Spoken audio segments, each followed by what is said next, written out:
Hello, everyone. I'm Fyruz Khan, and today I'm back with a brand new class. I am quite early because, again, I am on a very different time zone. I'm traveling. My time is 10 p.m. at night. I know in Bangladesh it's 8 p.m., 8 a.m. in the morning. So we may have few viewers, but then it's totally fine. You can watch it later if you want. I will start the class today. Before that, just give me a minute. I will. Okay. Okay, we've shut the door and we are set. We'll just wait for 30 seconds for some viewers to join, and then we can start the class as soon as possible. There you go. So today we have business studies at Edexcel AS. We started a chapter yesterday, last night. It was liability. Okay, so today it's going to be the same chapter, but the good thing is that we're going to finish this chapter today. It's a short chapter. It was around 35 slides. So I have divided into two classes, and we will end it today. Let's start. Let's start by telling you something important. Now, I am at this moment. I'm in Boston, America. So in Boston, my favorite restaurant is this Moby Dick of Boston, House of Kebabs. It's a Middle Eastern restaurant. It's a Lebanese restaurant, and they make kebabs, biryanis, and they make really good biryanis and kebabs. When I came to America for the first time in 2013, my first restaurant was this. The first restaurant where I ate was this. And I've also seen the owner for a long time. It's a small business. It's a family business. Just one owner, and this is the owner. The name of the owner is Moti. Okay, I know Moti means something different in our language, but her name is Moti. She's an incredible woman. She's a very nice, very tough woman. She has been running this business for 40 years, trust me. Okay, successfully. It's always busy. It's beside a university in Boston, Northeastern University, right? She started on her own when she migrated from Lebanon, and that's how she started this business. She has three or four daughters, and everyone is dependent on this business, right? Small. She just has one branch, and I asked her, your food is so good, why don't you open another branches? And she said, Fyruz, I don't open another branch because of maintaining quality. So she was always very, very concerned about quality. You cannot also order online. Nothing. It's very traditional. They don't take credit cards. You go and you have to pay cash. So very traditional, very old style family restaurant. And this is the biryani which I always used to eat. It's fantastic. I think it's the best biryani I had. Now, why I'm saying best, because of course in Bangladesh we have really good biryanis, but this is very different. The taste is very different. It looks very dry, but it's not. But it's very nice. And they also have this kebab platter, which is this, and it's a very good. She had this is her own recipe, okay, because she was a mother. She used to make these recipes for her children, and that's how she started the restaurant, right? Now, yesterday I was feeling like to have Moby Dick. I was feeling like to have this biryani. It's my favorite, and we took a cab. We took an Uber along with my wife and my daughter, and we went there and saw that there was no sign. The restaurant was closed, and we asked why. There was a person there, and that person said the restaurant was closed because of COVID. Okay, and we were very, very sad. We were very upset because they, I mean, they haven't just closed a restaurant, they've closed so many memories, they've closed down a history. A family business, a small family business, has been closed down, okay, because of this unfortunate event. And that's not good, that's not right. So what happened was, um I was very upset. My wife was also very upset because I told you this restaurant was my first restaurant in Boston. This is the first restaurant I went to in America, so it's quite emotional. And the reason is basically small business sole traders, they have limited cash, right? They have limited resources. This place was not her own place. She rented this place for 40 years. She has leased this place for 40 years. So for small businesses, the resources is limited, cash is limited. When you're operating as a sole trader or a partnership, the kind of money that is available to you is different, and it's limited. Okay, and we've talked about this yesterday, and you have unlimited liability. So Moti had to take all the responsibilities of the restaurant. And I remember when I visited her last time a year back, she said that her rent was increasing, and she had problem with with the owner of the land, or the shop. So there were some potential problems, and COVID completely wiped away a lot of businesses, now especially restaurant businesses, and therefore she had to close down because she was a small business. She was a sole trader. The kind of money that was accessible to her was limited, right? So think about that. This is a very personal picture. My wife, when she was pregnant, we always went to that restaurant to eat, just to show you, a normal day there, and it was always packed with students. As you can see behind, it was a very family style, very cozy, very nice restaurant. Okay, and everybody knew Moti. She always spoke to everyone. So yeah, so that's the story. But on the other hand, if you talk about Starbucks is also like small coffee shop, but they're giant. They have chains. They're a franchise. Um, Even if something like COVID happens, even if something like recession happens, nothing is going to happen to them because they're big businesses. They're private limited or public limited company. I don't know what Starbucks is. It's a good question, but I think it's going to be either public or private. Most probably public. So when you're a public limited company or a private limited company, you will have a huge amount access to money, to finance. You will have a lot of support.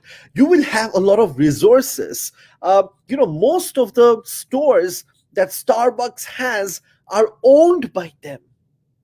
Okay, are owned by them. It's not rented. Even McDonald's, protect the McDonald's store or shop in every country is owned by them. Okay, so they have a lot of resources, so they will never go bankrupt. They will never have to close uh, their shop, like Mobidic of Boston or like Moti. It's an unfortunate circumstance, but she had to close down because she was a sole trader, small business, limited resources. She didn't have much financial support. But for Starbucks, story is entirely different. They're big, they own land, they have resources. They're a public or a private limited company where they have, access to copious amount of cash. So yeah, there you go. So today we are going to talk about what kind of cash is available for unlimited business and limited business. When I talk about unlimited liability business, I'm talking about Sole trader and partnership, like Moti's business, like Moby Dick of Boston. Um, it used to be my favorite restaurant. And when I talk about limited liability, I'm talking about private limited or public limited, just like Starbucks. Okay, let's go ahead. So when you have a business like Moti, when you have a business like Moby Dick of Boston, a small family style restaurant, you will have access to personal savings, right? Your own savings. You will use your own money to set up the business. So that's how it happens for sole trader and partnership, because they will have fewer sources, fewer resources. Banks will not give them loan. They will not be able to take credit cards. People will not trust them. Investors will not invest in the business. So most of the time, majority of the time, 90% of the time, sole traders and partners or partnership businesses will use their own personal savings. Yeah? So there we go. That's there. So you've saved some money, you will use it. You can also use, and personal savings is internal finance. We did this in chapter 25, if you go to chapter 25, and that's why I've written internal finance. Next up, we have retained profit. That's also internal finance. Now, retained profit means the profit that you've made in the business, the profit that stayed in the business, that have accumulated over time. But then, if you're a new company, if you're a new startup, you will not have a lot of profit. Let's say you've just started the business. It's been a year. You may not have profit. But if you've been operating for last 5, 6, 7 years, then you will have profit accumulated in your bank account and you can use it. And retained profit is also an internal source. Internal source means money which is available within the business. And the good thing about internal finance is you don't have to pay any interest. It doesn't have any cost because it's your own money. When it's your own money, you don't have to pay interest. Let's say this is my own money, $100. I don't have to pay interest on this. Okay? Then you have mortgage. We've talked about mortgage. Let's say you want $100 from the bank. The bank will tell you, okay, I'll give you $100, but what can you give me in return as a security? And you will say, I will give you, let's say, my AirPods. So you will give AirPods to the bank and you will get $100. So that's a secured loan. As a security, you're giving AirPods, right? Then you have unsecured bank loans, which means you will get $100, but in return, you don't have to give your AirPods. You do not have to give anything. Okay? So they will give you $100. But in that case, banks will be very strict with you. They will check your background. They will check your credit history. যে আপনি কিভাবে টাকা আগে borrow করেছেন. If you're a good borrower, they will see your history. And it's possible nowadays because of internet. So they will go and check your background. Okay. So that is known as unsecured loans, and of course they will take an interest rate on that. And of course, if there is a problem like recession, or if there's a problem like COVID-19, banks will not give you unsecured bank loans because the environment is not good enough. Okay, so there we go.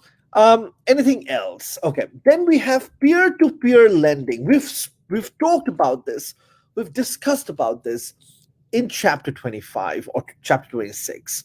Now, peer-to-peer lending is basically you have a website, and from the website, there are individuals who will invest in your business. You can borrow money. You can also invest in your business. Okay, let's have a look. I have a screenshot of the website.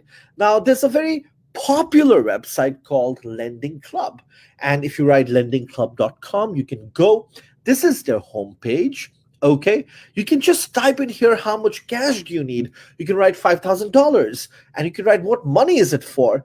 there's a drop down list, and there's a range of options, like working capital, or you're trying to redecorate or refurbish your office space, or you need to pay your rent or salary, or you're trying to expand your business.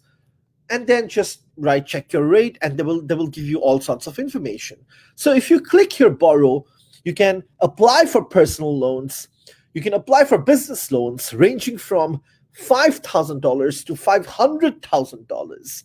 Okay. You can apply for auto loans, car loans. You can apply for, if you need money for your medicine or medical treatment, you can also do that. Um, then you will get a page like this: loan use, amount requested. Put in all your information in these boxes, and then you apply, and you will get the loan. Okay, so that's how it happens. There are a lot of boxes here, forms here.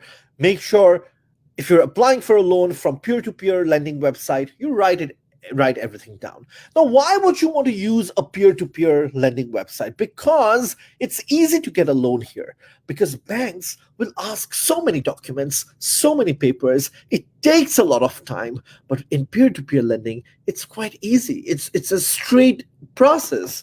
I went to the website today in the morning, and literally I could apply for a loan in let's say 20 minutes, 25 minutes. It's that easy. Okay. See, very easy. And then if you want, you can also invest. Let's say you're a businessman, you're an entrepreneur, you have reserved cash in your bank account. Let's say you have cash, and you want to invest this $100. You can invest on individuals, you can invest on institutions. Okay. So that is peer-to-peer lending website. Okay. That's how things happen. Um, then you have crowdfunding. Okay. Now, peer-to-peer lending website and crowdfunding is similar. But in crowdfunding, what happens is they form a community. They form, let's say I'm in the education business, and I will invest on people who are interested on education. Or let's say in the tech business, so I will invest on people who are in the tech business. So I will form a community. We will have shared interest. We will have common interest, and that's crowdfunding. Okay. Again, why do you want to use crowdfunding? Because it's easy. It's very, very easy. Other than traditional banks, compared to traditional banks, because it's a hassle. I've applied for loans. I know there are a lot of paperwork. It takes several months sometimes. Okay, if you're a new, a new entrepreneur or a new businessman. So yeah.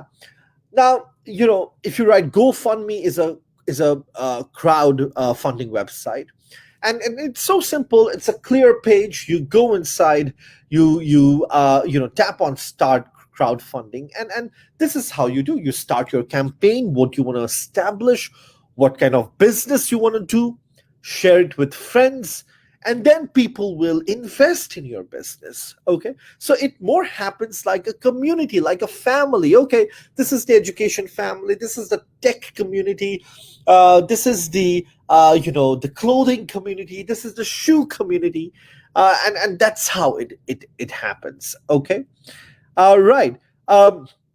So I told you the advantages of crowdfunding already. There's no application process. It's very simple. No wait periods. They don't charge you, and all sorts of those stuff. Okay. So yeah, there we go. If we do we have anything else? Yeah, we have grants. We have grants. Grants means free money. Okay. You don't have to give it back, or you don't have to pay interest on it. Somebody will be interested to give you free money in your business. But why would someone give you free money? That's the question. Sometimes government may give you free money. Let's say there's a piece of land and you want to open a factory in this piece of land. As you can see, there's a copious amount of land available here, and you want to open a farm, a dairy farm, or you want to open a factory. You can do all sorts of those things, and government will tell you, okay, we'll give you a grant of 1 crore taka. Why are they giving you a grant? They're giving you a grant because this is an underdeveloped area. Okay, this is an underdeveloped area. There's no development, there are no jobs, there are no people. So government is paying you so that you can create your business and create a living standard, create employment, create social cohesion, develop that area. Okay, because as you can see from this picture, you cannot see anything.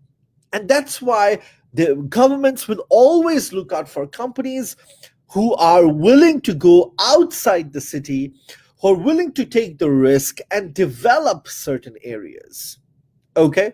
So that's why government will give you grants. It's like free money.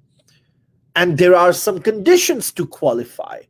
Government will tell you that, okay, you have to make your factory in this piece of land, or here you have to do this, you have to do that. So that is grants. Whatever we've talked about grants, we've talked about crowdfunding, we've talked about bank overdraft. I think we haven't spoken about bank overdraft. We did in chapter 25. I'm going to come back. We've talked about peer-to-peer lending, unsecured bank loans. We've talked about retained profit, mortgages. We've talked about personal savings. These are all applicable for unlimited business, for sole trader and partnership, for people like Moti, and or restaurants like Moby Dick of Boston. Okay. So let me just go through bank overdraft. Bank overdraft means, let's say you have $100 in the bank, but you want to but you want to you want to withdraw $200. Let's say you have $100 in the bank, you want to withdraw $200. So that is overdraft. So you have $100, but you can withdraw $200. You are going over the limit. Okay, so that is overdraft. Of course, there will be a charge, there will be an interest rate, and the limit of overdraft will differ. If you have good connection with the business, if you're a good customer, if you're a good client, they will give you more overdraft. Let's say $200, or $300, or $400. It's like that. So we've talked about unlimited liability, and these are the sources, financial sources available for businesses: grants, crowdfunding. Then you have bank overdraft. Then you have peer-to-peer lending. Okay. Then you have unsecured bank loans, which is number 5. You have retained profit, mortgages, and then personal savings. Eight different kinds of financial sources for unlimited liability business, sole trader, partnership.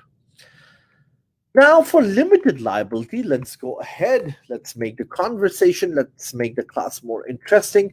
If you have any questions, please do not hesitate to put down, to put it on the section below, and to put it down on the comment section, and we'll take your question. Let's go ahead. So basically, limited liability business, like private limited or public limited, such as Starbucks, they have more opportunities. Okay, there are more wider range of opportunities, like shares, like debentures. These were not available to businesses like Moby Dick of Boston, right? But shares and debentures are available for private and public limited company, and this is why private and public limited company are considered to be less risky, and also they have separate legal identity, they have more status, they're incorporated businesses. So let's go ahead and let's see, and also private and public limited, they have a lot of resources like Starbucks. They will own the shop, they will own the land, they will own a lot of things, unlike Moby Dick of Boston. So first is share capital. You can sell shares in private limited. You can sell your shares to your friends, to your family. Okay, and you can raise money, and this money you don't have to give it back. Okay, this money belongs to you. For public limited, you can sell your shares to anyone you want, general public, and you can raise huge amount of money. Okay. um, so yeah, there you go. For example, let's say we have an IT company called Fyruz Dashboard Private Limited. Okay. uh, there's a paid up capital 1 crore, number of shares is 100,000, per share value is 100 taka. So as a managing director, I have 50,000 shares, which is worth 50 lakhs or 50% of the business. Nabila Mahmood, let's say, is a chairperson. She has 30,000 shares, which is worth 30 lakhs or 30%. Taib is one of the directors, 10,000 shares, which is worth 10 lakh or 10%. And there are other directors who have collectively 10,000 shares, which is worth 10 lakhs or 10%. If you add all this, it comes to 1 crore. Because when you are forming a private or a public limited company, you will have a paid up capital. A standard paid up capital for a private limited company is 1 crore. Okay, and then there'll be number of shares, and there will also be value of share per share. There will be a value. Okay, and one more interesting thing can happen. Let's say after 2 years, I decide to sell. I have 50,000 shares. I decide to sell 10,000 shares to Nabila. I can do that. I can sell my shares to the people here. There will be a limit, of course, how much Nabila can buy, but I can sell shares to either of the partners. That is possible. So the main advantage with private and public limited is you can sell your shares and raise money, and this money you don't have to give it back, because when you sell shares, basically people are buying shares and they're becoming shareholders, and now they will have some degree of control over the business. That's the thing. That is the only disadvantage, I would say, because now if I sell shares to you, if I sell shares of FES, Fires Dashboard Private Limited, to you, then you become a shareholder. And when you become a shareholder, you have power. Okay. You can control the business. Now that's the only disadvantage. But then you can sell it to your family, friends, or for public limited, you can sell it to anyone, and you can raise money. And that money, you don't have to give it back, because shareholders will get dividends every year, and they will also have control. Okay. So that's share capital. Then comes debentures. Okay, now debentures is, for example, let's say you want to invest in my company. Let's say you want to invest at FES. You invest 1 crore taka for 12 years. It's long-term finance. Debentures, share capital, long-term finance. You're investing 1 crore for 12 years. Okay, and then I'll tell you, since you've invested 1 crore for 12 years, I will give you 1.5 lakhs taka every month for 12 years. Okay, so per year, every year you get 18 lakhs. So per month, if it's 1.5 lakhs, every year you get 18 lakhs. After 12 years, you get 2 crores and 16 lakhs. Now, if you compare this with your original investment was 1 crore. After 12 years, since you've invested 1 crore, after 12 years, you're getting back 2 crore and 16 lakhs. That's your profit. Okay. Now, the difference between shares and debenture is, in shares, when you invest, you become a shareholder and you have a degree of control. You can control the business. But in debentures, yes, you are investing for a certain time. You get dividends, fixed dividends every month, 1.5 lakh per month. Every year, it's 18 lakhs. But you have no right to make a decision. For debentures, when you buy debentures, you you don't you yeah, you don't become the shareholder. Okay, it's just a money making scheme.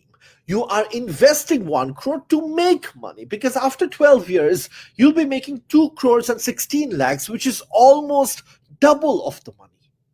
So the difference between share capital and debenture is, in debenture you don't have any right to make decision. You're not the owner or shareholders. You're not the owner or shareholders. But for share capital, when you buy shares in a company, you become the owner or shareholders. But for debentures, no, it's just you're investing for some period of time. Okay, so that's debentures. Um, Next comes retained profit. Again, even in private and public limited, you have retained profit. If you're an old business, let's say you've been operating for 5 years, 10 years, 15 years, 20 years, 25, 30, or 40 years, you will have profit accumulating in your bank account, right? Um, so you can use that money. For a startup, for a new company like us, we will not have enough profit in our account. If you're a new company, if you're a fresh company, you've just started, if you're a startup, let's say it's been 1 or 2 years, then you will not have any kind of profit. But for a business like Apple, this is a screenshot of CNBC News. It's a genuine news. Apple now has, in January, it was announced, Apple now has $245 billion in cash in their bank account. Just think about it. And it didn't come overnight. It took a lot of hard work. After 42 years, I think, 42, 43 years, they have $245 billion in cash, which is 3% more from the previous quarter, from the previous quarter, from the last 4 months. So think about that. So retained profit. So they can use this money to make new products for research and development, to make new campuses. If it's let's say emergency like COVID-19, they can use up this money, right? So retained profit is an internal source of finance. Debenture is an external source of finance. I look at that. Let's go ahead. Oh, nice. So I have a picture. A very famous person is here. This is Elon Musk. Okay, Elon Musk. And this is his brother. Okay, this is his brother. So his brother is a very popular venture capitalist. So what he does is he invests mostly in tech companies. Okay.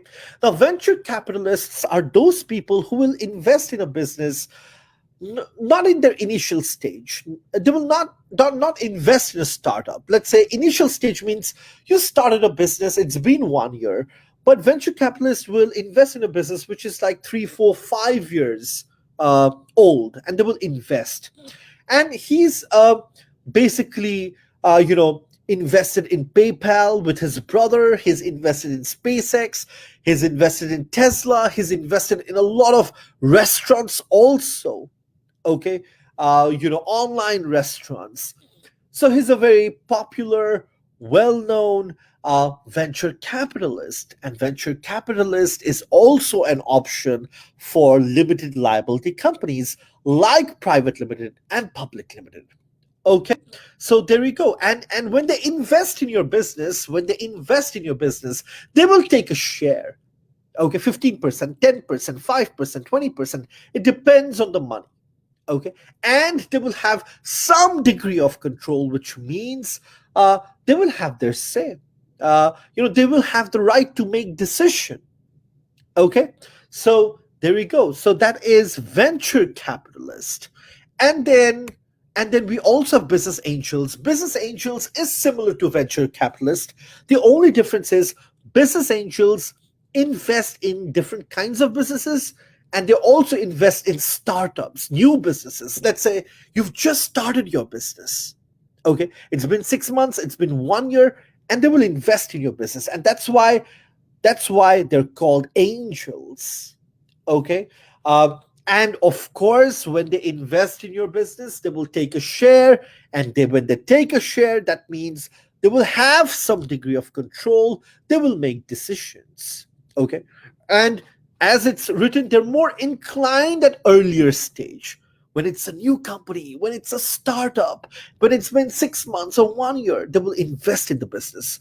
But for venture capitalists, it's not like that. They would invest in a business which is like 3, 4, 5, 6, 7 years old, not a fresh new company. Okay, and venture capitalists are those people who mostly invests in tech companies, but business angels, they mostly invest in all sorts of business.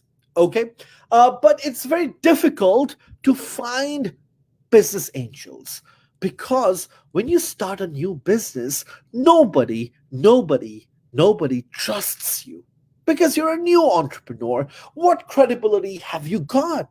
No credibility at all. Nobody will trust you, or your because you don't have any kind of experience, right? So sometimes entrepreneurs will spend a long time to find business angels.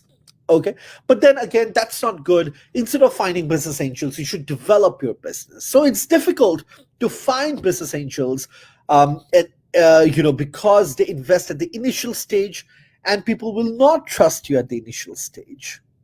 Okay, so yeah, until and unless you have a mind-blowing, cracking idea. So that's business angels. And then you have other sources as well. Bank overdraft. Let's say you need to buy a car, small, small amount, or you need to buy a cell phone for your company. It's just 80,000 taka. You can use bank overdraft. Bank overdraft, again, I'll repeat. Let's say you have $100 in your bank, but you can withdraw $200 because bank has given you that extra $100 limit. Okay. You can use your credit cards. You can use your credit cards. Okay. If you want, you can use your credit cards. Right. So there you go. Um, and yeah. So these are some of the other sources. Um, so yes, and for private and public limited company, it's more flexible. You have more options, more opportunities because of legal status, because the business is separate, and the owners are separate, risks are less. Okay, and that's why people would like to invest more, and you have more options, like venture capitalists will invest, business angels will invest. You may also get business angels and investors for unlimited liability businesses like sole trader and partnership, but it's much more easier to find for limited companies. Okay. um, but then, of course, for unlimited liability companies, you don't have shares, you don't have debentures. So that's that. Right. If you have any questions, we finished the chapter successfully, which is great. It was a great chapter. So if you have any questions, let me know. Today was a bit long, almost 39 minutes. There are some vocabularies. Please do read them. Okay, do read them. It'll help you. So today we've talked about limited liability businesses and unlimited liability businesses, and the kind of money or finance is available to them, right? Great. I will take your leave now. It's almost um, quarter to 11. It's my bedtime. So yeah, thank you very much. If you like our lectures, if you like our classes, do not hesitate to like our page on Facebook. Just type in Fyruz Education Services. You can also subscribe to our YouTube channel, which is Fyruz Education Services. Again, if you want, you can send me a friend request. I don't have a fan page. I'm not that popular. I have a regular, profile page. So just send me a friend request, because all our pages, we run it live in my personal page as well. So there we go. Thank you very much. Good morning, and for me it's good night. I'll see you tomorrow again with a new chapter, Business Edexcel. Thank you.